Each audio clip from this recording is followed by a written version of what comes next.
Hello friends, आपका स्वागत है तले टाइम्स पर। चलिए शुरू करते हैं आज की कहानी। Rebirth of devil angel, episode 1। ठंड के मौसम एक लड़की जो करीब 21 या 22 की होगी उसे रस्सियों से बांध के अंधेरे कमरे में रखा गया था। उसकी हालत बहुत ही खराब थी। ऐसा लग रहा था बहुत दिनों से कुछ खाए पी ना हो। वहां चारों तरफ अंधेरा था। अंधेरे के सिवा कुछ नहीं दिख रहा था। उस लड़की की आंखें अभी बंद थी, शायद वह लड़की बेहोश थी। तभी कमरे का दरवाजा खुलता है और अंधेरे को चीरते हुए रोशनी की एक किरण कमरे में पड़ती है। एक लड़की जिसने ब्रांडेड कपड़े और बहुत सारा मेकअप चेहरे पे लगाया हुआ था। वह अपने हील की टक टक के आवाज के साथ अंदर आती है और अपने सामने बेहोश पड़ी लड़की को देखती है, जिसकी हालत बहुत खराब थी। फिर भी बिना रहम खाए ठंडा पानी उस लड़की के ऊपर डाल देती है। ठंडे मौसम और पानी ठंडा होने की वजह से उस लड़की की आंखें धीरे से खुलती है। कई दिन अंधेरे में रहने की वजह से उसे देखने में थोड़ी तकलीफ हो रही थी। उसने अपनी आंखें खोली और सामने देखा।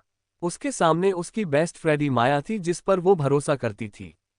ईवा कुछ बोलती उससे पहले ही माया बोल पड़ी है, तू तू तू बेचारी की क्या हाल हो रखी है। कोई तुम्हें देखकर ये नहीं बता पाएगा कि तुम ही ईवा कपूर हो और एक बिजनेस वुमेन जो हमेशा कितनी एलिगेंट रही है।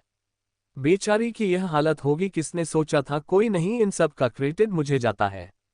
आखिर मैंने ही तो तुम्हें यहां बंद रखा है। उद्धरण चिन्ह। माया की बातों पर ईवा को भरोसा ही नहीं हो रहा था। ये वही माया है जिस पर उसने इतना भरोसा किया, जिसे उसने सब कुछ दिया, उसकी करियर बनाने में उसकी कितनी मदद की। वही माया कभी उसके साथ कुछ ऐसा करेगी। माया की बातें सुन उसकी आंखों से मोती की तरह आंसू बहने लगे। ईवा अपनी रुधी आवाज में धीरे से पूछी, क्यों क्यों किया तुमने ऐसा मेरे साथ माया? मैंने तुम्हारा क्या बिगाड़ा है? ईवा आगे और कुछ बोलती कि तभी माया चिल्ला के नफरत से बोलती है, क्योंकि नफरत है मुझे तुमसे।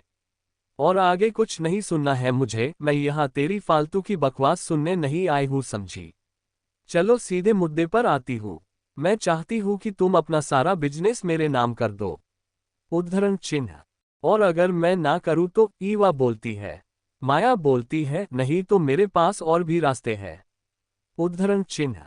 मेरे पास इतना बोल एक वीडियो प्ले कर देती है, समझी? सो शांति से पेपर में साइन कर और एक प्रॉपर्टी पेपर उसके पास फेंकती है। उद्धरण चिन्ह। ईवा को कोई रास्ता समझ नहीं आ रहा था। कुछ सोच के वह कर देती है और बोलती है, मेरे हाथ बंधे हैं, मैं साइन कैसे करूंगी? उद्धरण चिन्ह। माया ज्यादा ना सोच रस्सी खोल देती है। वह सोचती है, इस हालत में वह कहाँ भाग पाएगी, और वैसे भी इसके पास कुछ है भी नहीं, मुझे डरने की जरूरत ही है। उद्धरण चिन्ह। रस्सी खोल के उसे एक पेन पकड़ाती है साइन करने के लिए। अभी माया थोड़ी पीछे मुड़ी ही थी कि उसे अपने गले में कुछ चुभता है और वह गिर जाती है, क्योंकि ईवा ने वह पेन माया के गले में चुभो दिया था। ईवा अपनी लखराती कदमों से बाहर भागती है। सबसे छुपते हुए माया की गाड़ी में बैठ जाती है। कुछ दूरी जाती है कि उससे माया का फोन दिखता है। वह बिना देरी किए मयंक, जो ईवा का मंगेतर था, उसका नंबर डायल करती है। कुछ रिंग में कॉल पिक हो जाता है। हेलो माया। मयंक कुछ और बोलता ईवा बोल पती है, हेलो मयंक, मैं ईवा। उद्धरण चिन्ह। मयंक बोला, ईवा तुम्हारे पास माया फोन क्या कर रहा है और तुम कहाँ हो? ईवा तुरंत बोलती है, मयंक वो माया ने मुझे किडनैप करके रखा था, पर अभी मैं वहां से भाग आई हूँ और मैं अभी पुलिस स्टेशन जा रही हूँ। उद्धरण चिन्ह।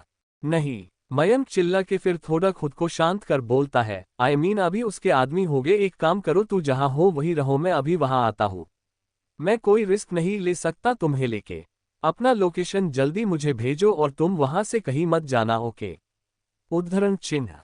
ओके ठीक है, बट जल्दी आना, मुझे डर लग रहा है। बोल अपना लोकेश जल्दी भेज देती है। अंधेरा होने को था। कुछ ही देर में मयंक वहां पहुंच जाता है और ईवा को आवाज देता है।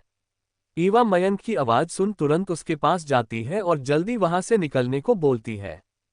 दोनों गाड़ी में बैठ जाते हैं। अंधेरा हो चुका था, लेकिन चांद की रोशनी अभी हल्की हल्की रास्तों में आ रही थी। उसे वह रास्ता कुछ जाना पहचाना सा लगा। ईवा तुरंत मयंक से बोली, मयंक हम कहाँ पे जा रहे हैं? ये रास्ता तो हमारे घर को नहीं जाता है। उद्धरण चिन्ह। तभी उसे कुछ महसूस होता है और वह बेहोश हो जाती है। कुछ ही देर में गाड़ी एक फैक्ट्री के पास रुकती है, जहां से ईवा भागी थी। उसमें से मयंक और माया निकलते हैं। माया को होश आ गया था। वो अपने बॉडीगार्ड्स के साथ ईवा को ढूंढ ही रही थी कि मयंक माया के बॉडीगार्ड कॉल करके आने को बोलता है। रास्ते में ही माया मिलती है तो उसे गाड़ी में छिपने को बोलता है और जब ईवा को शक होता है तो वह जल्दी से इंजेक्शन इंजेक्ट कर देती है। दोनों ईवा को फैक्ट्री के अंदर ले जाते हैं। ईवा के हाथ पैर बांध देते हैं और ईवा के अंगूठे से पेपर पे स्टैंप लगवाते हैं और एक कांच का पानी की टंकी जिसमें थोड़ा सा पानी था वह लोग ईवा को उसमें डाल देते हैं और ऊपर से ढक्कन बंद कर देते हैं और पानी ऑन कर देते हैं। कुछ देर में पानी भरने लगता है। पानी की वजह से ईवा होश में आ गई। खुद को पानी में देख बहुत डर गई थी। वो वहां से निकलने की नाकाम कोशिश करती है लेकिन नहीं निकल पाती है। वो अपने सामने देखती है जहां मयंक और माया दोनों एक दूसरे के बाहों में थे और उसे देख हंस रहे थे। ईवा को बहुत पछतावा होता है क्यों उसने आंख बंद करके इन पे भरोसा किया। जिन लोगों को सबसे ज्यादा प्यार और भरोसा किया वही लोग आज मिलकर उसे जान से मार रहे थे। पानी ईवा के गले तक आ गया था। उससे अब प्रॉब्लम हो रही थी। वो सोचती है काश उसे एक मौका मिलता वो उनसे बदला ले पाती उनके किए की। उद्धरण चिन्ह। अब ईवा को सांस लेने में बहुत दिक्कत हो रही थी क्योंकि पानी पूरा भर गया था। अपने सामने वह दोनों को देखती है और अपनी आखिरी सांसों में बोलती है I will back for revenge. सुबह के करीब 9:30 हो रहे होंगे। एक बड़े से बंगलों के मास्टर बेडरूम में एक लड़की सोई हुई थी जिसके चेहरे पे बहुत थकान दिख रही थी। उसके बगल में एक बहुत हैंडसम सा लड़का सोया हुआ था जिसके चेहरे पे बाल बिखरे हुए थे जो उसे और भी हैंडसम बना रहे थे। कुछ ही देर में लड़के की नींद खुलती है। वो जल्दी उठ के बैठता है और बीती रात की सारी बातें याद आती है। वो अपनी हालत देखता है फिर अपने बगल में सो रही लड़की को जिसके चेहरे पे ही बहुत थकान दिख रही थी। वो उसे देख कुछ सोच रहा था फिर खोए हुए ही वह अनजाने में ही उसके करीब चला जाता है। लड़की की बड़ी बड़ी पलकों को वो निहारता है। आगे बढ़ने के तभी उस लड़की की आंखें फफदाती ये देख वह लड़के को होश आता है और जल्दी से उससे दूर हो जाता है। लड़की अचानक अपनी आंखें खोलती है और अपने आसपास देखती है जहां पे चारों तरफ अंधेरे के सिवा कुछ नहीं दिख रहा था। वो सोचती है आखिर वह है कहाँ पे। उसे कुछ समझ नहीं आ रहा था। वो तो मर गई थी तो फिर वो कौन सी जगह पे है। कुछ और सोचती कि तभी रूमस की लाइट जलती है। अचानक लाइट जलने से पहले तो वो कुछ देख नहीं पाए लेकिन फिर अपनी आंखें धीरे धीरे खोलती है और अपनी नीली आंखों से अपने सामने देखती है तो उसे एक हैंडसम सा फेस दिखता है जो शक्लेश था और उसे ही घूर रहा था। उसे कुछ समझ नहीं आया कि वह कौन है उसके साथ ऐसे क्यों घूर रहा है जैसे मैंने इसका कोई कीमती चीज छीन ली हो। वो कुछ बोलती कि तभी एक कोल्ड वॉइस उसे सुनाई देती है मैं चाहता हूं तुम मुझे इस बारे में समझाओ। उद्धरण चिन्ह। इतना बोल वो बाथरूम में चला जाता है और कमरे में एकदम शांति फैल जाती है। उसके जाते ही ईवा खुद से ही उसकी बातें रिपीट करती है मैं चाहता हूं तुम मुझे इस बारे में समझाओ। उद्धरण चिन्ह। लेकिन किस चीज की फिर उतरे खुद पर ध्यान आता है जब वो खुद को देखती है तो उसकी आंखें फैल जा रही है। जल्दी खुद को सर से पैर तक ढकती है तभी उसकी नजर बेड के सामने मिरर पे जाती है। खुद को देख चौंक जाती है। सामने मिरर में करीब 18 साल की खूबसूरत सी लड़की की परछाई दिख रही थी जिसकी नीली आंखें थी जो उसे और खूबसूरत बना रही थी। वो खुद को देखती है और खुद से कहती है क्या उसका रिबर्थ हुआ है किस और की बॉडी में तो क्या इस बॉडी की असली ओनर की ढेर हो गई है। उसे विश्वास नहीं हो रहा था कि उसका असली में रिबर्थ हुआ है। वो गॉड को थैंक यू बोलती है उसे एक मौका देने के लिए। अब वो अपना बदला उनसे ले सकती है लेकिन उसे बॉडी की असली ओनर के लिए बुरा लगता है। उसे ऐसा लगता कि उसने दूसरे की बॉडी चोरी कर ली हो। उसे एहसास होता है कि उसने किसी की बॉडी अपने लिए ले ली हो। फिर वो अपनी हालत देखती है। उसे समझ आ जाता है कि क्या हुआ है उसके साथ। उसे अपने बॉडी में बहुत पेन हो रहा था लेकिन इससे कहीं ज्यादा उसके दिल में पेन हो रहा था। उसे इतना दुख हो रहा था जिसकी कोई सीमा उसे खुद नजर नहीं आ रही थी। उसका दिल कई टुकड़ों में बंट गया था मानो कोई शिक्षा टूटकर बिखर गया हो। उसे बार बार मयंक और माया का धोखा याद आ रहा था। उसने कितना भरोसा किया। जिस मयंक के लिए उसने अपनी फैमिली को छोड़ दिया और जिस दोस्त पर भरोसा किया वो दोनों ऐसा करेंगे उसने कभी सोचा नहीं था। ये सब सोच उसकी आंखों में पानी आ जाता है और उसकी आंखों से आंसू बहने लगते हैं। एक चुगली ईवा रिच फैमिली में से बिलोंग करती थी और अपनी फैमिली की लाडली भी। 18 साल की उम्र में उसे मयंक से प्यार करने लगी थी। मयंक के लिए अपनी फैमिली को भी छोड़ दी। उसके पेरेंट्स ने उसे बहुत समझाया कि मयंक तेरे लिए सही लड़का नहीं है, लेकिन तब उसके सर पर प्यार का भूत चढ़ा हुआ था। अपनी फैमिली को छोड़ दी, बाद में खुद के दम पर बिजनेस शुरू की और सक्सेस भी हासिल हुआ। 20 साल की हुई तब मयंक ने एंगेजमेंट के लिए प्रपोज किया तो उसने एक्सेप्ट कर ली और दोनों ने एंगेजमेंट कर लिया। जिस लड़के के लिए उसने अपनी फैमिली का दिल दुखाया उसी ने उसे मार दिया। उद्धरण चिन्ह। वो खुद को ही समेट रोने लगती है, इस बात से अनजान कि कोई उससे बहुत देर से देख रहा है जिसकी आंखों कोई भी इमोशन नहीं थे। वो अपनी कोल्ड वाइड्स में बोलता है, तुम रो क्यों रही हो? वो तुम थी जो कल यहाँ पे आई थी और मुझे ड्रग्स भी तुमने दिए थे और अब अनजान बन रही हो, जैसे तुमने कुछ किया ही नहीं। और क्या तुम सोच रही हो कि रो धो के मुझे जवाब देने से बच जाओगी? तो तुम बिल्कुल गलत हो, मुझे जवाब चाहिए। उद्धरण चिन्ह। वो कुछ और बोलता कि तभी उसका फोन बजता है। वो जल्दी से फोन पिकअप करता है और 5 मिनट में पहुंचने का बोल फोन कट कर देता है। फिर ईवा की तरफ मुड़ के बोला, अभी मैं जा रही हूं लेकिन मुझे इसका जवाब चाहिए। उद्धरण चिन्ह। इतना बोल वो कमरे से बाहर चला जाता है। रुद्र के जाते ही तुरंत एक मेकअप की दुकान एक लड़की कमरे में आती है, जिसने बहुत सारा मेकअप चेहरे पे लगाया हुआ था और उसने शॉर्ट ड्रेस पहन रखा था। वो सीधे कमरे में घुस जाती है और सीधे उसके पास आ जाती है। अवनी यानी कि ईवा को देखती है। उसकी नज़र अपने सामने लड़की ईवा की हालत पे पड़ती है, जिसे देख उसकी आंखें जलन और क्या से भर जाती है। फिर भी वो खुद पर काबू रख उस बड़े पया से बोलती है, अवनी तुम ठीक हो? क्या हुआ? तुम यहाँ क्या कर रही हो? तुम रुद्र के साथ शादी नहीं करना चाहती थी तो फिर भी क्यों उसके साथ इंटीमेट हुई? तुम्हें पता है ना वो किस तरह का आदमी है? वो एक प्ले बॉय है और तुम उससे नफरत करती हो और इसलिए तुम अपने बॉयफ्रेंड राहुल के साथ भागने वाली थी, तो फिर भी तुम यहाँ पे क्या कर रही हो? तुम्हें तो राहुल के साथ होना था। उद्धरण चिन्ह। अवनी जो कि रुद्र के जाने के बाद अपनी ही ख्यालों में गुम थी, अचानक दरवाजे की आवाज से होश में आती है और अपने आप को सही कर सामने देखती है कि कौन है। जब वो अपने सामने देखती है तो एक लड़की नॉन स्टॉप बोले जा रही है। उस लड़की को देख उससे निगेटिव वाइब आती है, लेकिन फिर भी वो चुप रहती है और अपने दिमाग में जोर डालती है कि ये लड़की है कौन। दिमाग में बहुत जोर डालने के बाद उसे याद आता है कि यह लड़की अवनी को, जो उसकी बॉडी की असली ओनर है, उसको उल्टे फुलटे एडवाइस देती थी। लेकिन सबसे बड़ी बात यह थी कि अवनी बिना कुछ सोचे समझे उसकी बातों पर अमल भी कर लेती थी। इससे ईवा समझ जाती है कि अवनी बहुत ही इनोसेंट है और भोली है, जिसे दुनिया की कोई समझ नहीं है। कोई थोड़ा प्यार से बोले तो उसकी बातों में आसानी से आ जाती है और इसी वजह से सब उसके भोलेपन का फायदा उठाते हैं। अवनी। अब से ईवा को अवनी ही बोलेंगे हम। उस लड़की की बातें सुन उसे जवाब देती है, जिसे सुन वो लड़की शॉक्ड हो जाती है। अवनी सीधे बोलती है हु आर यू, जिसे सुन वो लड़की बिल्कुल शौका हो जाती है, क्योंकि अवनी उसे पहचानने से मना कर रही थी। जो हमेशा उसके आगे पीछे भागती रहती थी वही आज उसे बोल रही है कि मैं कौन हूँ। वो लड़की बोलती है, अवनी मैं तनीषा तुम्हारी प्यारी कजन और एक लौती सच्ची दोस्त हूँ जो हमेशा तुम्हारा भला चाहती हूँ, और तुम मुझे ही बोल रही हो कि मैं कौन हूँ। और मन में तनीषा उसके अपोजिट सोचती है, जो अवनी को भी सुनाई दे रही थी। अवनी अपने मन में सोचती है, अब भला मुझको कैसे पता होगा इसका नाम? मैं अवनी थोड़ी ना हूँ जो मुझे मालूम होगा, और तो पता नहीं कैसे मुझे इसकी मन की बातें सुनाई दे रही थी, जैसे ये पूरा अपोजिट कह रही हो। पता नहीं मेरे साथ क्या हो रहा है, मुझे इसकी मन की बातें कैसे सुनाई दे रही है। तभी तनीषा बोलती है, कहाँ खो गई? कहीं नहीं, अवनी बोलती है। तनीषा जो अपने मन में बोल रही थी, बस एक बार मेरा प्लान सक्सेसफुल हो जाए तब इसको बताओगी मैं कौन हूँ। कल तो बच गई, लेकिन आगे कैसे बचेगी? जाना इसे दूसरे कमरे में था। फिर बेहद ही जलन से बोलती है, लेकिन गलती से रुद्री के कमरे में आ गई। लेकिन कोई बात नहीं, अब रुद्री तुमसे शादी नहीं करेगा, फिर मैं बनूंगी इस खानदान की बहू और मालकिन। तब तक मुझे अच्छा बनना होगा इसके सामने।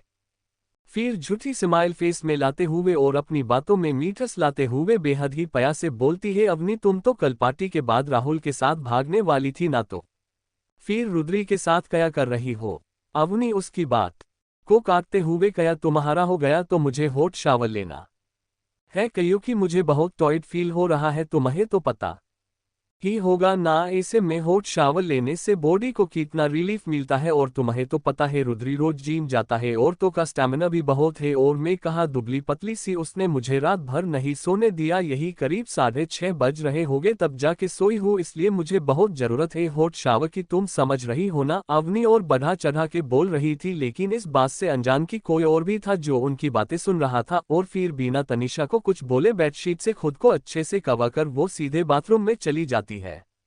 जिसे देख तनिषा को बहुत गुस्सा आता है, लेकिन खुद पर काबू रखती है और फिर बेहद ही जलन से, तुम्हें तो मैं छोड़ूंगी नहीं अवनी, तुम्हारी हिम्मत कैसे हुई मेरे रुद्री के साथ सोने की, इसकी कीमत तो तुम्हें चुकानी पड़ेगी, इसकी वजह से मेरे सारे प्लान पे पानी फिर गए। लेकिन अब मैं नीचे सबको क्या जवाब दूंगी बिना देखे, मैंने तो पहले ही सबको इतनी लंबी कहानी सुनाई हूँ, और अगर सबको पता चल गया कि अवनी रुद्री के साथ सोई थी ना कि कोई और के साथ, तो फिर क्या होगा।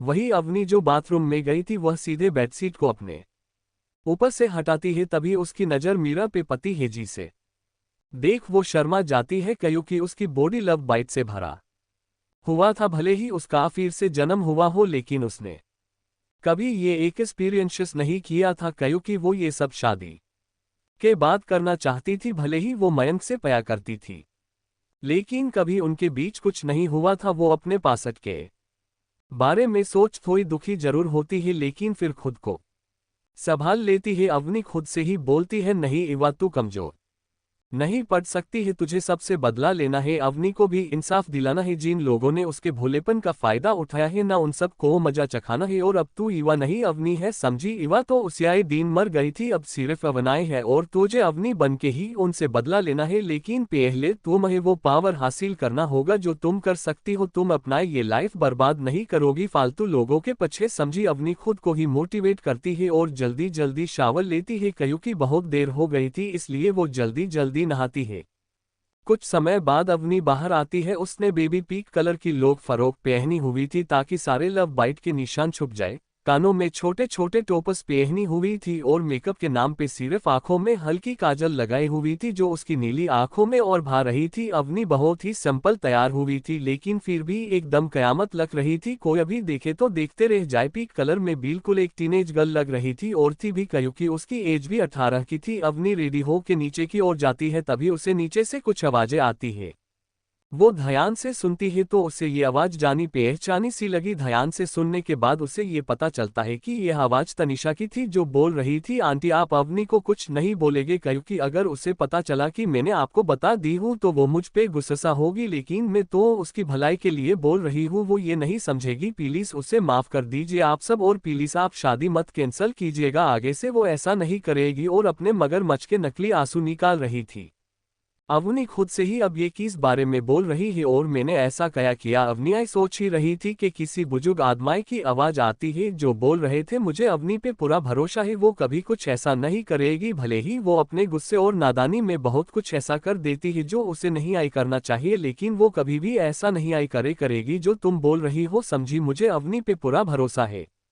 आपको तो अवनी हमेशा ही अच्छी लगेगी, चाहे वो कुछ भी कर ले, आप हमेशा उसके ही साइड लेते हो, लेकिन इस बार नहीं, क्योंकि इस बार उसने हद ही पार कर दी। वो तो अच्छा हुआ कि कल देख ली थी तनिषा ने अवनी को किसी आदमी के साथ कमरे में जाते हुए, नहीं तो हमें कुछ पता ही नहीं चलता किसी आदमी के साथ रात भर एक कमरे में रहने का क्या मतलब होता है, वो सबको पता है। लेकिन मैं अब अपने बेटे की शादी इस बड़ी लड़की से कभी नहीं होने दूंगी। आई बस बहुत हुआ, मिताली बहू में एक और शब्द नहीं मैं सुनना चाहता। हम मानते हैं आप रुद्र की माँ है, लेकिन हम भी कुछ लगते हैं उसके, हम कभी बुरा नहीं चाहेंगे रुद्र का, समझी। और घर के बड़े होने के नाते हमारा ऑर्डर है कि अब इस बारे में कोई बात नहीं होगा, हम इस बारे में कुछ नहीं सुनना चाहते कि इस बारे में बात हो रहा है यहाँ, और क्या नहीं सुनना चाहते हैं आप दादाजी। अवनी जान के भी अनजान बनते हुए बोलती है, अवनी बेटा तुम आज इतनी जल्दी उठ गई। क्यों दादी जी, क्या मैं जल्दी नहीं उठ सकती, अवनी अपनी प्यारी आवाज में बोलती है। अरे नहीं बेटा, आप जल्दी उठ सकते हो, और जल्दी उठना तो सेहत के लिए अच्छा होता है। तो फिर आपने ऐसा क्यों बोला दादाजी, और अपने गाल फुला लेती है। ऐसा इसलिए क्योंकि हमेशा 12 बजे उठती हो, क्या भूल गई आप। अब अवनी को भला कैसे पता होगा, वो थोड़ी ना अवनी है, उसे तो हमेशा जल्दी उठने की आदत है। वो तो आज उसका लेट हो गया, वरना हमेशा अपनी पिछली लाइफ में 6 बजे उठ जाती थी, लेकिन ये किसी को बता भी नहीं सकती क्योंकि सब उसे ही पागल समझते। अवनी खुद से ही आई मन में सोचती है कया बोले फिर जो उसके मन में आता है वो बोल देती है। अवनी वो दादाजी मुझे ना नींद नहीं आ रही थी इसलिए जल्दी उठ गई, ऐसे सोने का कोई फायदा नहीं बनता इसलिए मैंने सोचा क्यों ना सबके साथ थोड़ा टाइम स्पेंड कर लिया जाए। अच्छा किया ना दादाजी।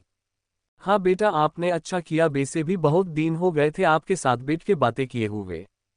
यहाँ क्या हुआ है दादाजी, सब ऐसे गुस्से में क्यों है? नहीं कुछ भी तो नहीं हुआ, तुम्हें तो पता ही है छोटी छोटी बातों में बखेड़ा खड़ा करना इनकी आदत है, आप इन पर ध्यान मत दो। वो अभी इतना ही बोले थे कि बीच में ही मिताली जी रुद्र की मम्मी बोलती है देखो तो कितनी भोली बन रही है, सबके सामने ऐसे अनजान बन रही है कि कुछ हुआ ही नहीं है। तुझे क्या लगा था हमें पता नहीं चलेगा तेरे करतूतों के बारे में? आप किस बारे में बात कर रही है मुझे नहीं पता। कोई चोरी करने के बाद बोलता है भला मैंने चोरी की है, तू तो अनजान बनेगी ही। प्लीज कया आप साफ साफ बोलेगी कि किस बारे में बात कर रही है? ठीक है साफ साफ सुनना है तो सुन, कल पार्टी के बाद तुझे तनिषा ने किसी आदमी के साथ कमरे में जाते हुए देखा था और तुम दोनों रात भर अंदर थे, ये जानते हुए भी कि कुछ ही दिन में तुम्हारी शादी होने वाली है, फिर भी तुम गैर मर्द के साथ सो रही हो। अब तुमसे मत बोलना कि तुम कल किसी के साथ नहीं सोई हो। तभी तनिषा बीच में ही बोलती है आंटी प्लीज आप अवनी को माफ कर दीजिए, वो अभी छोटी है उसे कुछ नहीं है, इस लिए उससे गलती हो गई। मैं समझ सकती हूँ कि आप सोच रही होगी कि अगर किसी को ये पता चला तो सब आपके और कपूर परिवार के बारे में क्या सोचेंगे, लेकिन आप शादी मत तोड़िएगा जरूरी थोड़ी ना सबको पता चल ही जाएगा। तनिषा बोल तो ऐसे रही थी जैसे उसे अपनी बहन की बहुत चिंता हो, लेकिन वो इनडायरेक्टली भटका रही थी, वह जानबूझकर मिताली जी को भटका रही थी। फैमिली रेपुटेशन और उनका नाम लेके क्योंकि सबको पता है मिताली जी को रेपुटेशन की कितनी पड़ी रहती है, ये बात वहां खड़े बहुत से लोगों को समझ आ रही थी, लेकिन कोई अब बच में नहीं बोल रहा था। तनिषा के बातों का मतलब अवनी भी अच्छे से समझ रही थी। अगर पहले वाली अवनी हेती तो उसे यही लगता कि वो उसके साइड से बोल रही है, लेकिन ये इनोसेंट अवनी नहीं है, ये डेविल इवा उर्फ अवनी है जिसे सभी चीजों का मतलब अच्छे से समझ आता है।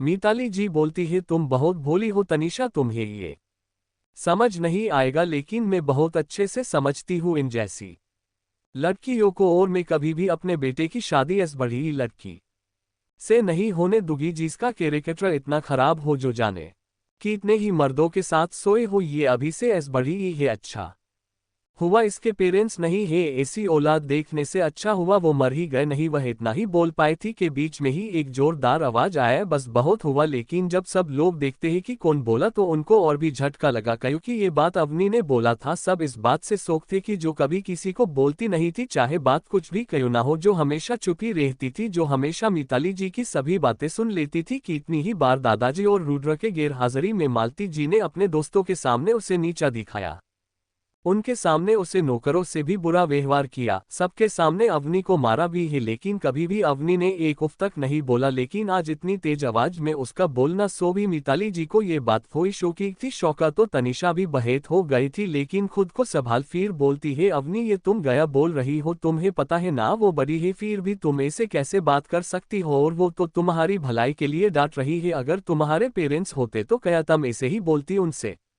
अवनी बीच में ही उसकी बातों को काट के तनिषा तुम्हें क्या उनकी बातों में मेरी भलाई दिख रही है, या तुम इतने मुझे बेवकूफ़ समझती हो, या खुद ही इतनी बेवकूफ़ हो जिसे कुछ समझ ना आता हो? यहाँ खड़े सभी लोगों को ये बात अच्छी तरह से समझा रही थी कि इनकी बातों का क्या मतलब है, और तुम मुझे बोल रही हो कि वो मेरी भलाई के लिए बोल रही है। और रियली अगर कोई तुम्हें ऐसी बड़ी बातें बोले तो क्या तब भी तुम उसे अपनी भलाई समझोगी और उन्हें कुछ नहीं बोलोगी?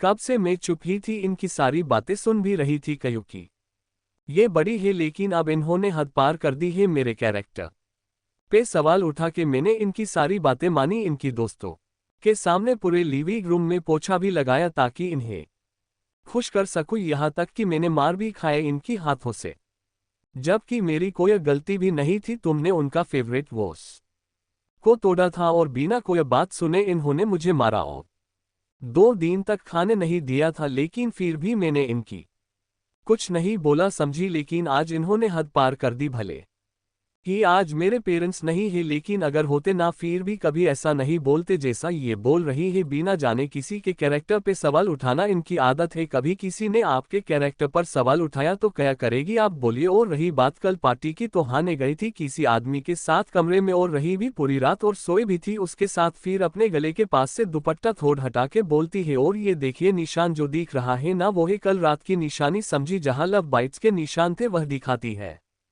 अवनी की बातें सुन मिताली जी को और भी गुस्सा आ जाता है। भला गुस्सा आए भी क्यों ना, क्योंकि जो लड़की उनसे कभी आंखें तक नहीं मिला पाती थी, वही लड़की आज उनसे आंखों में आंखें डालकर ऊंची आवाज में उनसे जबान लड़ा रही है।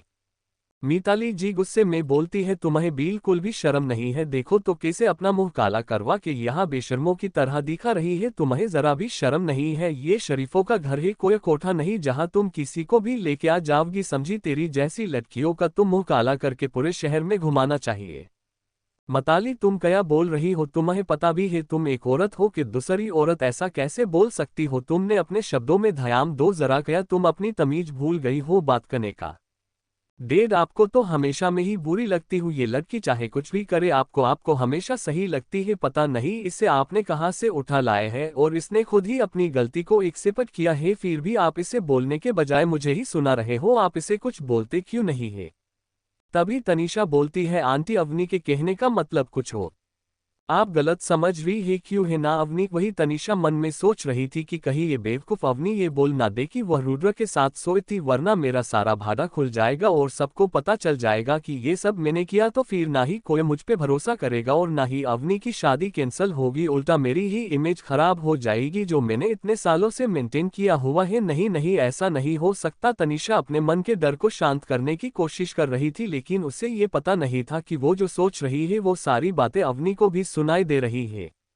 अब इतना अच्छा मौका कैसे अवनी जाने देती? अवनी तुरंत बोलती है, नहीं मेरे कहने का वही मतलब था जो मैंने कहा, और तुम ये बात अच्छे से जानती हो तनीषा, तो फिर तुम बात पलट क्यों रही हो? हाँ मैं कल सोई थी, कल किसी के साथ। फिर मिताली जी की तरफ मुड़ के, लेकिन क्या आप ये नहीं जानना चाहेगी कि वो कौन था जिसके साथ मैं सोई थी? अभी आप बोल रही थी मेरा मुंह काला करवा के पूरे शहर में घुमाने का, तो क्या आप अपने बेटे का भी मुंह काला करवा के पूरे शहर में घुमवाएगी? क्योंकि सोया तो वो भी था मेरे साथ, तो उसका भी मुंह काला करवाना चाहिए।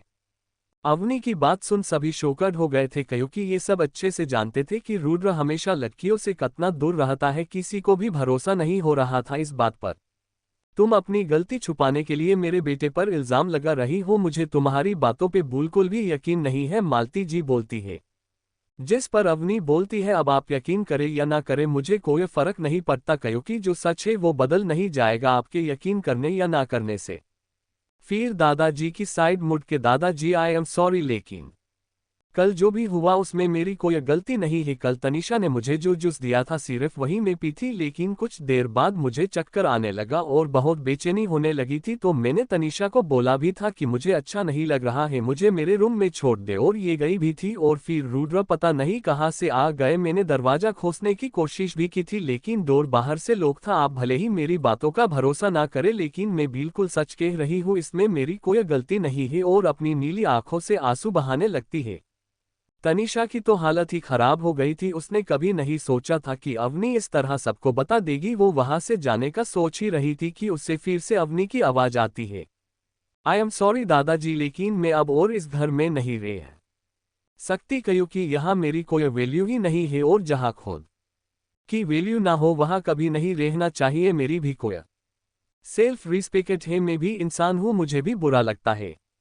यहाँ तो बिना सच जाने कोई भी कुछ भी सुना के चला जाता है। मैं सब बर्दाश्त कर रही थी, क्योंकि मैं हमेशा अकेली रही हूँ बिना फैमिली के, इसलिए मुझे फैमिली की वैल्यू पता है क्या होता है। तभी तो जब से आप मुझे इस घर में लाए थे तब से ही मैंने कभी भी किसी को भी कुछ भी नहीं कहा, चाहे कोई कुछ कहे, क्योंकि मैंने इस परिवार को अपना समझा था। लेकिन आज तो हद ही पार हो गई। आज इन्होंने मेरे कैरेक्टर पे सवाल उठाया है जो मैं बिल्कुल भी बर्दाश्त नहीं कर सकती। इन्होंने कितना कुछ इतनी इजीली बोल दिया बिना कुछ जाने, लेकिन ये नहीं सोचा कि सामने वाले व्यक्ति में क्या बीतेगी अगर मैं ही आपके कैरेक्टर पर सवाल उठाऊं तो क्या होगा। क्योंकि जहां तक मैंने सुना था कि मालती ओबेरॉय का कैरेक्टर बहुत ही शांत और सुलझा हुआ है, तो आखिर इन 2 सालों में अचानक इतना बदलाव कैसे गया है? कोई जवाब आपके पास मिताली जी जो कब से सुन रही थी फिर भी उनके चेहरे पर कोई इमोशन नहीं था, जैसे उन्हें कोई फर्क ही नहीं पड़ता हो। लेकिन जैसे ही उन्होंने अवनी की आखिरी की बातें सुनी उनका चेहरा बदल गया और माथे पर हल्की पसीने की बूंदें दिखाई देने लगी। वही अवनी की बातें सबको कहीं ना कहीं सही लगी। पिछले 2 सालों में मालती में बहुत सी दलाव आए थे जो सभी नोटिस कर रहे थे, लेकिन फिर सब ने इसका जिम्मेदार उस हादसे को समझने लगे जो 2 साल पहले हुआ था। वैसे भी अवनी को अब कोई इंटरेस्ट नहीं था इन फालतू के ड्रामे में। वो जल्द से जल्द यहाँ से जाना चाहती थी, इसलिए वह सीधे कमरे में चली जाती है और अपने कपड़े और जो भी उसके छोटे मोटे सामान थे वह सभी एक सूटकेस में पैक करने लगती है। वहीं नीचे तनिषा अपने मगरमच्छ के आंसू बहाते हुए दादाजी और सभी घर वालों के सामने खुद को इनोसेंट साबित करने की कोशिश कर रही थी। दादाजी, मुझे सच में पता नहीं था कि उस जूस में कुछ मिला हुआ था। अगर पता होता तो मैं उसे अवनी को नहीं देती, और मुझे नहीं पता था कि वह कमरा रुद्र का है और वह रुद्र था। मुझे लगा था कोई और है और रोने लगती है। वही दादाजी के मन में तो कुछ और ही था। वो कहीं ना कहीं ये जान के खुश थे और उन्हें दुख भी था कि खुश इसलिए क्योंकि रुद्र अवनी साथ थे कमरे में और अब रुद्र शादी करने के लिए कोई अभी बहाना नहीं निकल सकता। और दुख इस बात का था कि इन सब में फालतू में अवनी को कितना कुछ सुनना पड़ा और अब वो घर छोड़ के जा रही थी। और इन सब में उन्हें सबसे ज्यादा गुस्सा मालती जी के ऊपर आता है। वह गुस्से से मालती जी को बोलते हैं, मालती क्या तुमने अपने तेहजीब बात करने का तरीका सब भूल गई हो? आखिर तुम इतनी कैसे बदल गई? पहले तो तुम ऐस बड़ी ही नहीं थी, हमेशा सोच समझकर शांति से कोई भी चीज बोलती थी, लेकिन आज तुमने ऐसे ऐसे वर्ड यूज किए हैं जो कभी भी एक शरीफ इंसान नहीं बोलेगा। बिना पूरी बात जाने तुमने कब से सबको बुरा भला बोलने लगी। जब तुम अवनी से मिली नहीं थी तब हमेशा उसे मिलने की बातें, अवनी और रुद्र की शादी की बातें करती रहती थी और अभी तुम ही ये शादी तोड़ने में लगी। आज तुमने ऐसे ऐसे वर्ड अवनी को बोले हैं और मेरे गैरहाजिरी में उस पर हाथ भी उठाए, ये जानते हुए भी कि वो तुम्हारी बेस्ट फ्रेंड की बेटी है जिसने तुम्हें बचाने के लिए अपनी जान दे दी थी और तुम उसी की बेटी के साथ ऐसा कर रही हो। तुम्हें देख ये नहीं लगता कि तुम वही मालती हो जिसे हम जानते थे? मालती जी अपनी अटकती हुई आवाज में बोलती है, मुझे माफ कर दीजिए डैड, मुझे अपनी गलती पर पछतावा है। मुझे ऐसा नहीं बोलना चाहिए था अवनी को और मैंने उस पर जानबूझकर हाथ नहीं उठाए थी। मुझसे गलती हो गई, प्लीज मुझे माफ कर दीजिए। माफी मुझसे नहीं, तुम्हें अवनी से मांगनी चाहिए, दादाजी बोलते हैं। ठीक है, मैं अवनी से भी माफी मांग लूंगी, मालती जी बोलती है। फिर दादाजी तनिषा की तरफ मुड़ के बोलते हैं, तुम सिर्फ अवनी की कजन हो तो वही बन के रहो, समझी? हमारे फैमिली में कुछ भी हो तुम्हें बोलने की जरूरत नहीं है। आज अगर तुम इसे सबको नहीं बोलती तो इतना बड़ा बखेड़ा नहीं खड़ा होता। वो तुम्हारी भी बहन लगती है, जरा सोच समझकर बोला करो तुम क्या बोल रही हो। और बार बार यहाँ आने की जरूरत नहीं है। अवनी इतनी भी बच्ची नहीं है कि तुम दिन में 4 बार उसे तुम्हें देखने आना पड़े। जी दादाजी, आज तनिषा को बहुत शर्मिंदगी हो रही थी बेचारी, जो नकली आंसू अपने आंखों में लाई थी। दादाजी की बातें सुन अब असली के आंसू आ रहे थे, क्योंकि दादाजी ने उसे इनडायरेक्टली आने से मना कर दिए थे, जो सब अच्छे से समझ रहे थे, जिससे तनिषा को बहुत शर्मिंदगी होती है। लेकिन ये तो कुछ भी नहीं है जो अवनी ने सही थी, जिसकी डेथ हो गई उसके सामने। कुछ ही देर में अवनी नीचे आती है अपना सूटकेस लेके। दादाजी उसे रोकने की कोशिश करते हैं लेकिन अवनी रुकने को तैयार ही नहीं थी, इसलिए दादाजी अवनी को कुछ समय रुकने का बोल अपने एक सर्वेंट को बुला के उसे कुछ बोलते हैं, जिसके बाद वो सर्वेंट चला जाता है और कुछ ही समय में एक चाबी लाके दादाजी को देता है, जिसे लेके दादाजी फिर अवनी की तरफ देख उसे बोलते हैं, अवनी बेटा, हमें पता है आज जो हुआ वो नहीं होना चाहिए था और हमें ये भी पता है कि आप अब हमारे रोकने से भी नहीं रुकेगी, लेकिन आप अगर हमें अपना समझती है तो आप इससे मना नहीं करेगी। इतना बोल वो चाबी अवनी को देते हुए बेहद ही प्यार से बोलते हैं, अवनी बेटा, ये ना रुद्र के फार्म हाउस की चाबी है जहाँ रुद्र बहुत कम ही जाता है, हमेशा वो फार्म हाउस खाली ही रहता है। हाँ, थोड़ा यहाँ से दूर है लेकिन सेफ जगह है जहाँ आपको कोई परेशानी नहीं होगी और हमें आपकी चिंता भी नहीं लगी रहेगी, इसलिए आप एक घर की चाबी रख लो। और उसे समझाते लगते हैं ताकि वो मना ना कर सके। ईवा लेना तो नहीं चाहती थी लेकिन अपनी सिचुएशन देखती, भले ही पहले उसके पास बहुत पैसे थे लेकिन अभी उसके पास उतने पैसे नहीं थे कि वो किराए का घर ले सके। और दादाजी के इतने प्यार से कहने पर उसे अपने दादू की याद आती है। ईवा के अपने दादू जो उसे हमेशा ऐसे ही हमेशा प्यार से कुछ भी समझाते थे, उनकी याद आते ही अवनी अपने इमोशंस को कंट्रोल नहीं कर पाती है, उसके आंखों से आंसू बहने लगते हैं। अवनी को रोता देख दादाजी घबरा जाते हैं और तुरंत बोलते हैं, क्या हुआ अवनी बेटा, आप रो क्यों रही हो? हम तो बस इसलिए कह रहे थे क्योंकि हमें आपकी चिंता है। दादाजी की बातें सुन अवनी खुद को शांत कर बोलती है, कुछ नहीं दादाजी, वो आपने इतने प्यार से बोले और मेरी फिक्र जताए ना, बस मैं थोड़ी इमोशनल हो गई। अवनी की बात सुनकर दादाजी को थोड़ी शांति मिलती है, वरना वो सचमुच डर गए थे। वो बड़े ही प्यार से उसके सर पर हाथ रख बोलते हैं, पगली तुमने तो मुझे डरा ही दिया था, भले ही कोई कुछ भी बोले दादाजी हमेशा तुम्हारे साथ रहेंगे। थैंक यू दादाजी, अब मैं चलती हूँ। फिर अपने हाथों में चाबी को देखते हुए बोलती है, ये दो चाबी क्यों दादाजी?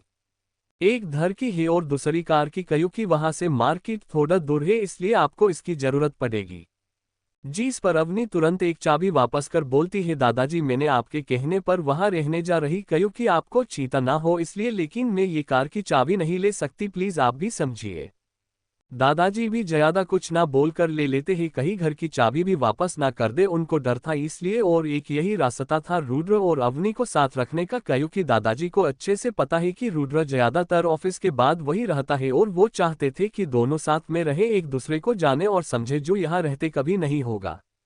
अवनी ओब्रोय विला से बाहर थोड़ी दूर तक आ गई थी, लेकिन अब वह ये सोच रही थी कि अब जाए तो जाए कैसे फार्म हाउस तक, क्योंकि दादाजी को तो उसने मना कर दी जब वह ड्राइवर भेज रहे थे, और यहाँ से फार्म हाउस का रास्ता बहुत दूर था और उसके पास उतने पैसे भी नहीं थे। अगर टैक्सी लेती है तो फिर उसके खाने के पैसे नहीं बचेंगे, इसलिए वो पैदल जाने का फैसला लेती है।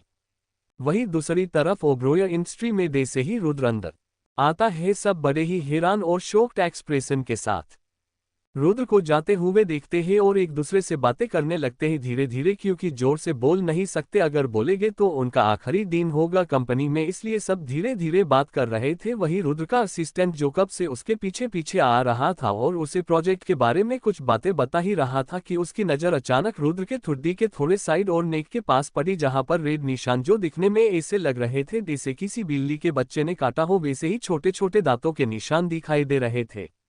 अचानक से अपने असिस्टेंट के चुप हो जाने से रुद्र भी रुक जाता है, जो कि चल रहा था। उसके अचानक रुकने से असिस्टेंट भी टकरा जाता है, जिस पर रुद्र अपने असिस्टेंट को घूरने लगता है, जिसका एहसास होते ही असिस्टेंट एकदम सकपका जाता है और तुरंत बोलता है, सॉरी सॉरी सर, मेरा ध्यान नहीं था, और साइड होके फिर अपने बॉस को घूरने लगता है, जिस पर रुद्र की भौहें तन जाती है और वो अपने रौबदार आवाज में बोलता है, मयंक, रुद्र के असिस्टेंट का नाम है कया, तुम्हें छुट्टियों की जरूरत है तो तुम ऑस्ट्रेलिया जा सकते हो और वहां का प्रोजेक्ट भी संभाल सकते हो, तुम्हारी छुट्टियां भी इंजॉय हो जाएगी और प्रोजेक्ट भी कंप्लीट कर लोगे, है ना? मयंक, जो कब से रुद्र को घूर रहा था, उसकी बात सुन वो एकदम घबरा जाता है और तुरंत डरते हुए बोलता है, नो नो बॉस, मुझे अभी छुट्टी की जरूरत नहीं है और मैं आपको छोड़कर नहीं जा सकता, बॉस प्लीज मुझे माफ कर दीजिए एक बार। और रुद्र को मनाने की कोशिश करता है ताकि वो उसे वहां ना भेजे, क्योंकि उसे अच्छे से पता है कि ऑस्ट्रेलिया वाले प्रोजेक्ट में कितने झमेले हैं और अगर वो गया तो कम से कम 7-8 महीने वही रहना पड़ेगा और उसे वहां दिन रात काम करना पड़ेगा और भी कई मामले सुलझा के उसमें भी काम करना पड़ेगा, जो उसके लिए छुट्टियां कम और टॉर्चर ज्यादा था। खुद की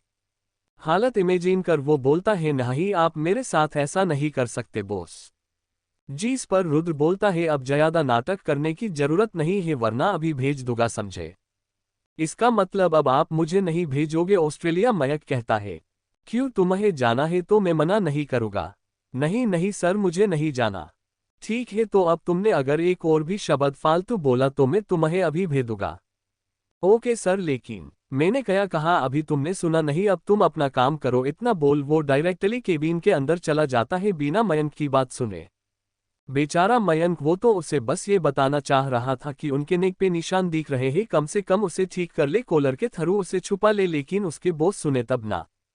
मयंक खुद से ही बोलता है, ये बॉस भी ना कुछ सुनते नहीं हे, मुझे तो यकीन ही नहीं हो रहा है कि बॉस भी कभी ऐसा करेंगे। पहले हमेशा मुझे यही लगता था कि बॉस गे है इसलिए कभी कोई लड़कियों के पास नहीं जाते और कोई आता भी है तो भगा देते और उन्हीं को पनिशमेंट देते हैं, जिससे हमेशा मुझे अपनी चिंता लगी रहती थी। लेकिन अब मुझे डरने की जरूरत नहीं है, क्योंकि बॉस अब किसी लड़की के साथ सो चुके हैं। इसका सबूत वो निशान है जो उनके नेक और ठुड्डी पे और उनकी लाल आंखें, जिससे पता चलता है कि बॉस रात भर नहीं सोए हैं, जो साबित करता है कि अब हमारे बॉस रजीन नहीं रहे।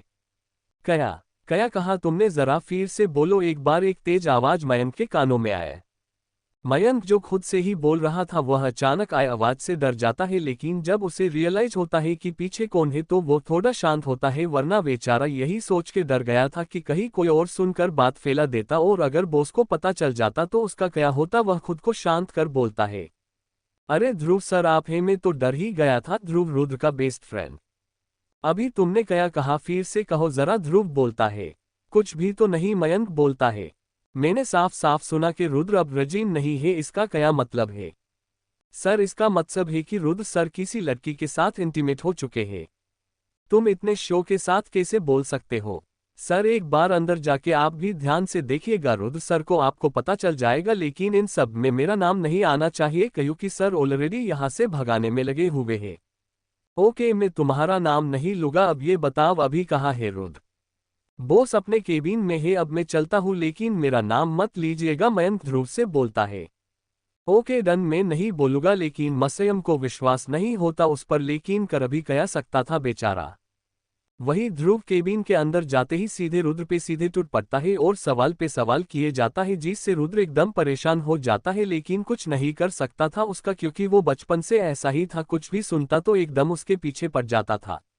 वह ध्रुव को शांत करवाता है और बोलता है, अब बोल क्या हुआ, किस बारे में बोल रहा है? तू तो अमेरिका से अगले महीने आने वाला था, तो इतनी जल्दी क्यों आया और आते से सीधे मुझ पे क्यों टूट पड़ा है?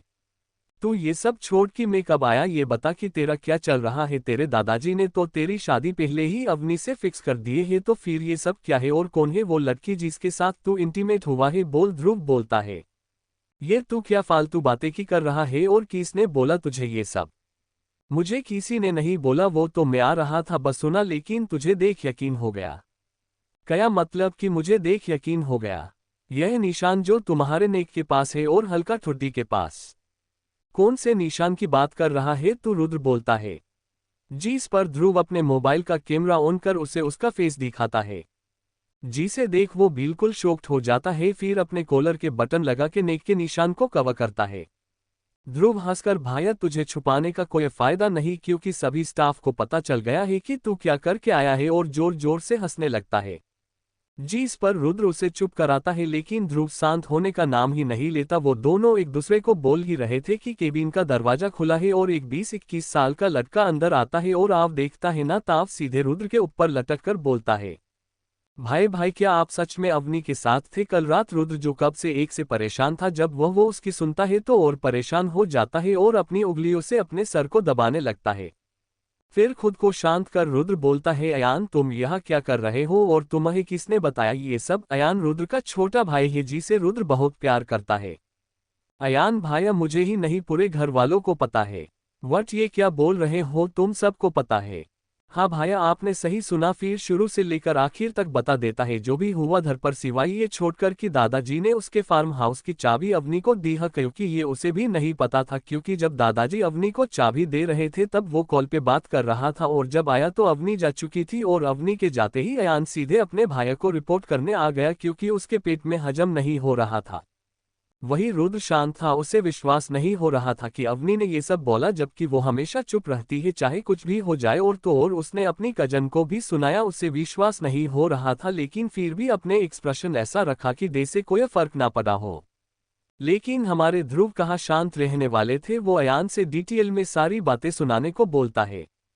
वही रुद्र अपने ही ख्यालों में गुम था। दूसरी तरफ अवनी बेचारी पैदल आते हुए बहुत थक गई थी, बड़ी मुश्किल से वह फार्म हाउस तक पहुंची थी। अवनी फार्म हाउस को देखती है जो दिखने में बहुत खूबसूरत था, और वो भी क्यों ना ये सबसे महंगे इलाके का सबसे बड़ा फार्म हाउस जो था। अवनी अंदर जाती है और देखती है कि फार्म हाउस जितना बाहर से खूबसूरत है उतना ही अंदर से बस थोड़ी सफाई की जरूरत है, क्योंकि फार्म हाउस बहुत दिन से बंद था। रुद्र को दादाजी जबरदस्ती घर पर रोक के रखते थे, जिससे वो यहाँ नहीं आता था और घर में हल्के धूल जम गए थे। अवनी घर की साफ सफाई करने लगती है, बहुत देर मेहनत करने के बाद आखिर उसकी सफाई कंप्लीट हो ही गई थी, इसलिए वो अब सीधे किचन में जाती है और अपने लाए हुए सामान को अरेंज करती है, जिसमें कुछ नूडल्स के पैकेट थे, सब्जियां वगैरह शासन की चीजें जो उसने अपने लिए लाई थी। कुछ ही देर में वो ऑलमोस्ट सभी चीजें रेडी कर लेती है। अवनी सभी चीजें अरेंज करके नहाने का सोचती है, इसलिए वो अपने कपड़े लेती है और सीधे वॉशरूम में चली जाती है। कुछ टाइम बाद वो टॉवेल लपेट के बाहर आती है, लेकिन जैसे ही सामने देखती है एक जोर की चीख निकल जाती है, अवनी के मुंह से आ रहा है। क्योंकि उसके सामने रुद्र था, वो भी शर्टलेस, और अवनी खुद भी श्रीफ टोवेल में थी, इसलिए जब अवनी ने अपने सामने रुद्र को देखी तो उसकी चीख निकल गई। रुद्र जिसकी पीठ अवनी की तरफ थी, जो अपने में मगन था और शावर लेने जा ही रहा था, अचानक आए आवाज से चौंक जाता है और तुरंत पीछे मुड़ता है, लेकिन जैसे ही अपने पीछे अवनी को इस हालत में देखता है वो बिल्कुल फ्रीज हो जाता है और एकटक उसे ही देखते रहता है, जिससे अवनी एकदम सकपका जाती है और उसका चेहरा शर्म और गुस्से की वजह से लाल हो जाता है। वह थोड़े गुस्से से बोलती है, तुम यहाँ क्या कर रहे हो? अवनी का पूरा चेहरा और कान टमाटर जैसे रेड रेड हो गए थे, जो रुद्र भी नोटिस कर रहा था। अवनी की बातें सुन रुद्र बोलता, ये तो मुझे पूछना चाहिए कि तुम यहाँ क्या कर रही हो मेरे फार्म हाउस में, वो भी मेरे कमरे में। मैं खुद यहाँ नहीं आई हूँ, मुझे दादाजी ने यहाँ भेजा है, समझे? इतना बोल वो रुद्र की ओर देखती है जो उसे ही घूर रहा था। ओ, तुम क्या ऐसे घूर रहे हो? तुम्हें शर्म नहीं आती? किसी लड़की को ऐसे ताकते हुए अवनी बोलती है ताकि रुद्र वहां से चला जाए, लेकिन उससे उलट अवनी की बात सुनकर रुद्र वहां से जाने के बजाय उसके और पास आ जाता है और उसके कमर को पकड़कर एकदम अपने करीब करके बेहद ही सेडेक्टिव वॉइस में बोलता है, क्यों अब तुम्हें शर्म आ रही है मेरे सामने? लेकिन कल तो तुमने बहुत कुछ किया था मेरे साथ और अभी शर्मा रही हो? वह इतना ही बोला था कि अवनी बीच में ही बोलती है, ये तुम्हारी गलत फहमी है, मैं कोई शर्मा वर्मा नहीं रही हूँ, समझे? रुद्र उसे चिढ़ाते हुए बोलता है, अच्छा तो फिर तुम इतनी रेड क्यों हो रही हो? खासकर तुम्हारा चेहरा और कान बिल्कुल एक पके हुए टमाटर की तरह रेड हो रखे हैं। जिस पर अवनी बोलती है, ये इसलिए क्योंकि मैंने अभी हॉट शावर लिया है जिससे मेरी स्किन रेड हो गए है। अब हमारी अवनी थोड़ी ना ये बात एक्सेप्ट कर लेगी, और कल जो कुछ हुआ था वह सब नशे में हुआ था, मैंने कुछ नहीं किया था, समझे? मुझे कुछ भी याद नहीं है। रुद्र उसे चिढ़ाते हुए बोलता है, अच्छा तुम्हें सच में याद नहीं है कि तुमने कल कुछ नहीं किया है? अवनी बोलती है, हाँ मैंने कुछ नहीं किया है। तो फिर मेरे बॉडी पे ये निशान लव बाइट्स को दिखाते हुए किसने किया है? अवनी जो पहले से ही लाल हो रखी थी रुद्र की बात सुन और लाल हो जाती है, क्योंकि अभी रुद्र की अपर बॉडी बिल्कुल नेकेड थी, जिससे वो साफ साफ उसके बॉडी पे निशान देख सकती थी कि रुद्र की बॉडी में कितने सारे लव बाइट के निशान थे। वो तुरंत बोलती है, इसमें मेरी कोई गलती नहीं है, मैं नशे में थी और तुमने भी मुझे काटा था, समझे? जिसके निशान अभी भी मेरे बॉडी पे है, मैंने तो तुम्हें नहीं दिखाया और पूछा निशान के बारे में तो तुम कैसे पूछ सकते हो? ये तुम्हारी गलती है कि तुमने नहीं पूछा, लेकिन तुम चाहो तो मुझे अपने निशान दिखा के पूछ सकती हो, उनके बारे में मुझे कोई प्रॉब्लम नहीं है। रुद्र बोलता है, तुम एक नंबर के बेशर्म हो, तुम्हें शर्म नहीं आती एक लड़की से ऐसी बड़ी बातें करते हुए? अवनी बोलती है, रुद्र शर्म की इस बात की, कल हमारे बीच जो कुछ हुआ है उसके बाद तो तुम्हें भी शर्माने की जरूरत नहीं है। इतना बोल वो उसके और भी करीब आ जाता है, लेकिन वह आगे बढ़ते उससे पहले ही बर्तन गिरने की आवाज आए, जिसे सुन दोनों होश आते हैं और रुद्र भी अवनी से अलग होता है। अलग होते ही अवनी अपने कपड़े उठा जो बेड पे रखे हुए थे उन्हें लेके सीधे वॉशरूम में घुस जाती है। रुद्र भी होश आते ही खुद के ही मन में सोचता है, ये क्या हो गया था मुझे? आज से पहले तो मैंने कभी ऐसा नहीं किया, मैं उसे सिर्फ टीज कर रहा था, तो फिर ऐसे कैसे मैं बहक गया? और फिर दूसरे वॉशरूम में फ्रेश होने जाता है। वही अवनी कुछ टाइम बाद वॉशरूम से बाहर आती है और जल्दी जल्दी रेडी होती है, क्योंकि सुबह से ब्रेकफास्ट भी नहीं की थी और ऊपर से पैदल आना और घर की साफ सफाई, जिससे वो और भी बहुत ज्यादा थक गई थी और उससे बहुत तेज भूख लग गई थी, इसलिए वो जल्दी जल्दी रेडी होके किचन में खाना लेने जाती है। लेकिन उसे एक जोर का झटका लगता है सामने देखकर, क्योंकि वहां पर एक भी डिश नहीं था जो उसने बनाई थी, सभी बर्तन खाली थे, ऐसा लगी ही नहीं रहा था कि यहाँ पर पहले कोई भी खाना था।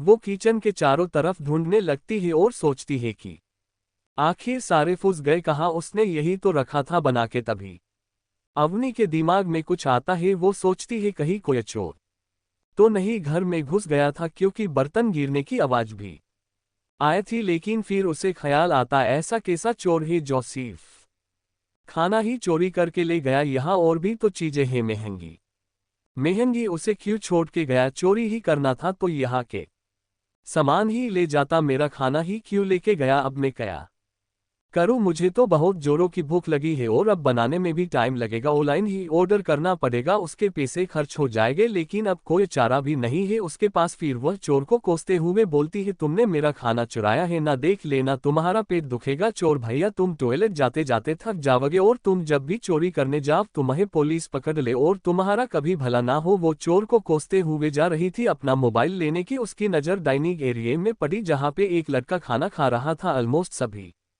डिशेस आधे से ज्यादा खत्म हो रखे थे लेकिन वह रुकने का नाम ही नहीं ले रहा था, खाए जा रहा था। अवनी जब देखती है अपना खाना तो उससे रहा नहीं जाता और वो जल्दी जल्दी डाइनिंग एरिया में जाती है और झाड़ू से उसे एक झाड़ू मारती है, जिससे वह लड़का जो अपने ही मगन में बड़े ही चाव से खाना खा रहा था वो डर जाता, क्योंकि उसे अचानक हुए हमले का कोई आइडिया नहीं था। लेकिन जब उसे दर्द होता है तो वह चीख पड़ता है, क्योंकि अवनी ने उसके पीठ पे मारी थी जिसका उस लड़के को कोई आइडिया नहीं था। इसलिए वह तुरंत टेबल से उठकर खड़ा हो जाता है और अपने सामने देखने के लिए कि आखिर किसने मारा उसे, लेकिन अपने सामने देख वह चौंक जाता है और बोलता है, अवनी तुम यहाँ, और अभी तुमने मुझे मारा। लेकिन अवनी को तो बस खाने की पड़ी थी। वह डायरेक्टली बोलती है, उस लड़के को तुम्हें शर्म नहीं आती? ऐसे किसी का खाना चोरी करते हुए दिखने में तो अच्छे खासे हो, कोई काम ही कर लेते तो तुम्हें आज चोरी नहीं करनी पड़ती। लेकिन तुम एक काम चोर हो, इसलिए कमाने के बजाय चोरी करते हो, और तो हिम्मत तो देखो तुम्हारी, यहीं पे बैठ के खा रहे हो। इतना बोल अवनी उस लड़के का बाल पकड़ खींचने लगती है, जिस पर वह लड़का अवनी से बाल छुड़ाते हुए बोलता है, अवनी क्या तुम पागल हो गई हो? बाल क्यों खींच रही हो? मेरा छोड़ो मेरा बाल। लेकिन अवनी उसकी बातों को इग्नोर करके बोलती है, ओ तो तुम सबका नाम पता लगा कि सबके यहाँ चोरी करने जाते हो, तुम्हें क्या लगा इससे मैं तुम्हें छोड़ दूंगी? नहीं, और जोर से उसके बाल खींचने लगती है, जिससे वह लड़का जोर से चिल्लाता है, भाई बचाव बचाव। इससे अवनी पागल हो गई है। अवनी खुद के लिए पाल वर्ड सुन उसे और भी गुस्सा आता है, लेकिन वह कुछ करती उससे पहले ही एक रोबदार आवाज आता है, क्या हो रहा है यहाँ पर? जिसे सुन अवनी के हाथ खुद ब खुद उस लड़के के बालों से छूट जाते हैं। फिर उसे रियलाइज होता है कि अभी इस लड़के ने भाई बोला, इसका मतलब ये रुद्र का भाई है। अब क्या करूँ अवनी सोचती है, तभी लड़के की आवाज आती है जो बोल रहा था, भाया देखो इस अवनी को कैसे मुझे मार रही थी और पागलों की तरह बिहेव कर रही थी, जैसे मुझे जानती ही ना हो। अब भला अवनी को कैसे पता होगा? वह थोड़ी ना पहले वाली अवनी है जिसे सबके बारे में पता होगा। रुद्र बोलता है, अयान पहले मेरे ऊपर से नीचे उतर, क्योंकि वह रुद्र के गोदी में चढ़ गया था बच्चों से, जिस पर वह नीचे उतरता है। फिर रुद्र बोलता है, अयान तुम यहाँ क्या कर रहे हो? मैंने तुम्हें मना किया था ना। भाया बो ना, मुझे आपकी बहुत याद आ रही थी इसलिए मैं यहाँ आ गया, और मैं आपको ढूंढ ही रहा था कि मुझे चन से खाने की बहुत अच्छी खुशबू आई। फिर मुझे ये खाना दिखा तो मैं ये खाना खाने लगा, लेकिन पता नहीं कहाँ से ये अवनी आए और मुझे मारने लगी। फ्लैशबैक, शाम हो गया था और रुद्र का मन नहीं लग रहा था, उसे बार बार कल की बातें याद आ रहे थे और ऑफिस में भी। ये दोनों ध्रुव और आयान कब से एक ही बातें किए जा रहे थे, जिससे वह बहुत परेशान हो जाता है और उनको बोलने का कोई फायदा भी नहीं था। इनको समझाना यानी भैंस के आगे बीन बजाना, इसलिए वह रिलैक्स होने के लिए फार्म हाउस आ रहा था। लेकिन आयान भी आने का बोलता है, जिस पर रुद्र उसे मना कर देता है, उसे काम दे देता है। लेकिन अयान बाबू तो रहे, अयान कहा किसी के बातों को लेते हैं। रुद्र के जाते ही कुछ ही देर में वो भी निकल जाता है दूसरी कार से फार्म हाउस के लिए, ताकि वह अवनी से मार खा सके। जिस पर अवनी अपनी सफाई देते हुए बोलती है, वह मुझे गुस्सा आ गया था क्योंकि मैंने इतनी मेहनत से बनाया था और मुझे बहुत भूख भी लगी थी, लेकिन इसने सारा खाना खा लिया तो इसलिए मैंने इसे मारा। फिर एक क्यूट सा फेस बना लेती है। रुद्र को अवनी बहुत क्यूट लग रही थी, वह चाह कर भी कुछ बोल नहीं पा रहा था। उसे एक अजीब सी कशिश महसूस हो रही थी अवनी से, जो उसे उसकी ओर आकर्षित कर रहा था। रुद्र अपने फोन पर कुछ मैसेज करता है और अवनी की तरफ देखकर बोलता है, 5 मिनट में खाना आ जाएगा। और फिर अयान की तरफ देखकर बोलता है, अब तुम्हारा खाना हो गया हो तो घर जाओ और मैंने जो प्रोजेक्ट दिया है उसे पूरा कर लेना, क्योंकि कल वह प्रोजेक्ट सबमिट किया जाने वाला है। जिस पर अयान का मुंह बन जाता है और वह बोलता है, भाया मैं कहीं नहीं जा रहा हूँ, आपको तो पता है ना, घर पर गाँव। तो फिर वही मोम का बोलना शुरू हो जाता है, मुझे नहीं जाना, मैं यही रहूंगा प्लीज। और वैसे भी ये फार्म हाउस कितना बड़ा है और इसमें इतने सारे कमरे भी है, तो फिर आप इतने कंजूस क्यों बन रहे हो? और मैंने ध्रुव को भी बोल दिया है, वो भी रात को आ जाएगा। वो अब किस लिए आ रहा है? रुद्र बोलता है। अयान मासूम मुंह बनाते किस एंड स्माइल किसी फेस हुए बोलता है, वो भाया आप बोर हो जाते ना, इसलिए मैंने ही उन्हें आने को कहा ताकि आपको कंपनी मिले। ये बोल फिर अपने दांत दिखाने लगा, ग्रिन ग्रिन ग्रिन। अयान की बातें सुन जहां रुद्र इरिटेट हो रहा था तो वही अवनी को बहुत क्यूट लग रहा था। कुछ ही टाइम में खाना आ जाता है। अवनी ने जितना बनाई थी उससे डबल से भी डबल था और बहुत सारे डिशेस थे, और उसमें उसका फेवरेट रोस्टेड चिकन और पेनकेक भी था जो बहुत ही टेस्टी दिख रहे थे। उसे रहा नहीं जाता तो वह खाने बैठ जाती है, क्योंकि रुद्र ने उसे बेला थी, उसने उसका फूड ऑर्डर कर दिया है। अवनी डायरेक्टली रोस्टेड चिकन के ऊपर टूटपती है और बिना किसी पर ध्यान दिए वह खाने में मगन हो जाती है, इन सब से बेखबर कि दो लोग उससे बड़े ही शौकीन नजरों से देख रहे हैं। तभी अयान से रहा नहीं जाता, वह तुरंत बोलता है अवनी ये तुम ही हो ना कि कोई और की आत्मा तुम में घुस गई है। अवनी जो अपने ही मगन में अपना फेवरेट फूड एंजॉय कर रही थी, अयान की बातें सुन उसे खांसी आने लगती है जिससे वह जोरों से खांसने लगती है। खा खा खा।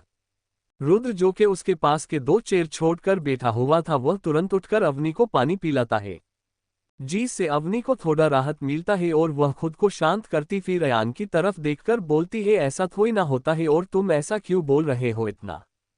बोल वह एक बाइट लेती है रोस्टेड चिकन का, जिस पर अयान बोलता है ये मुझे भी पता है कि ऐसा कुछ नहीं होता लेकिन तुम्हें देख ऐसा ही लग रहा है कि तुम्हारे अंदर सच में भूत घुस गया है। वह कैसे? अवनी बोलती है तुम्हारी बिहेवियर की वजह से जो एक ही रात में इतना बदल गया मुझे तो यकीन ही नहीं हो रहा है। अयान बोलता है तुम साफ साफ कहोगे कि क्या कहना चाहते हो? यही कि तुम तो वेजिटेरियन थी ना, तो फिर अचानक चिकन कैसे खाने लगी? जिससे अवनी फिर खांसती है और बोलती है अब मैं नहीं हूँ वेजिटेरियन, मैंने चिकन खाना स्टार्ट कर दिया है। बेचारी अब क्या बोलती उसे तो पता ही नहीं है अवनी के बारे में, उसके पसंद और नापसंद के बारे में। अब वह बेचारी क्या बताती कि वह अवनी नहीं एवा है जिसका फेवरेट है रोस्टेड चिकन है, लेकिन वह चाह कर भी नहीं बता सकती थी वरना पागल खाने में फिर से भर्ती कर देते। अवनी की बातें सुनकर अयान रुद्र की तरफ देखता है जिसके चेहरे के एक्सप्रेशन बहुत ही डरावना था, जिसे देख अयान के माथे पर पसीना आने लगता है, जिसे अवनी भी नोटिस कर लेती है। तो वह बोलती है कि क्या हुआ तुम्हें तुम्हें इतना पसीना क्यों आ रहा है? और ऐसा थोड़ी ना कहीं पे लिखा है कि मैं ये नहीं खा सकती। वह ये बोल ही रही थी कि उससे एक आवाज सुनाई देता है अगर खाना ही था तो इतना बवाल यूं खड़ा की थी इस चिकन के लिए, और तो कितना कुछ सुनाई भी थी भाई को। जिसे सुनकर अवनी का खाना गले पे ही अटक जाता है और वह एक बार फिर से खांसने लगती है, जिस पर रुद्र और अयान उसकी ओर देखने लगते हैं। अवनी को जब खुद पर नजरें महसूस होता है तो वह खुद को संभालते हुए बोलती है वो क्या है ना, मेरी एक फ्रेंड ने मुझे एक बार जबरदस्ती चिकन खिला दी थी और मुझे उसका टेस्ट अच्छा लगा था, तब से मैं चिकन खाने लगी। उसे कोई बहाना नहीं मिल रहा था इसलिए उसके मन में जो आया वह बोल दी। रुद्र तो चुपचाप अपना खाना खाने लगा, लेकिन हमारे अयान बाबू कहाँ चुप रहने वाले हैं। वो तुरंत बोला लेकिन अभी तो तुम हमारे साथ ही रह रही थी और कभी बाहर गई भी नहीं थी, और तुम्हारा कॉलेज भी 2 दिन बाद स्टार्ट होने वाला है, तो फिर कब और कौन सी फ्रेंड से मिली तुम? और अवनी को घूर घूर कर देखने लगा। अवनी अब परेशान हो गई थी अयान और उसके सवाल से, अब किसी तरह वहां से जाना चाहती थी, इसलिए वह बोलती है मेरा हो गया, अब मुझे आराम करना है। वह क्या है ना, मैं बहुत थक गई हूँ और अभी तुमने ही कहा ना कि 2 दिन बाद मेरा कॉलेज स्टार्ट होने वाला है, तो मुझे तैयारी भी करनी पड़ेगी और उसके लिए मुझे एनर्जी की जरूरत पड़ेगी जो मेरे अंदर बिल्कुल भी नहीं है। मैं बहुत थक गई हूँ और मेरे अंदर ताकत नहीं है बोलने की भी। इतना बोलकर वो बिना अयान की तरफ देखे डायरेक्टली अपने कमरे में चली जाती है। अयान का मुंह बन जाता है और वह सिर्फ अवनी को जाते हुए देखता है और फिर खुद से ही बोलता है हो है इतना बड़ा लेक्चर देकर गए और बोलती है मेरे अंदर ताकत ही नहीं है। वह सीधे सीधे बोल भी सकती थी हो है इतना बोल वह भी अपना खाना फिनिश करता है। रुद्र का भी हो गया था, वह उनकी बातों में कोई ध्यान नहीं देता क्योंकि अयान हमेशा से सबको इरिटेट कर देता था। कोई भी बात हो वह एकदम उसके पीछे बढ़ जाता था, इसलिए रुद्र उठता है और बोलता टू बी कंटिन्यूड।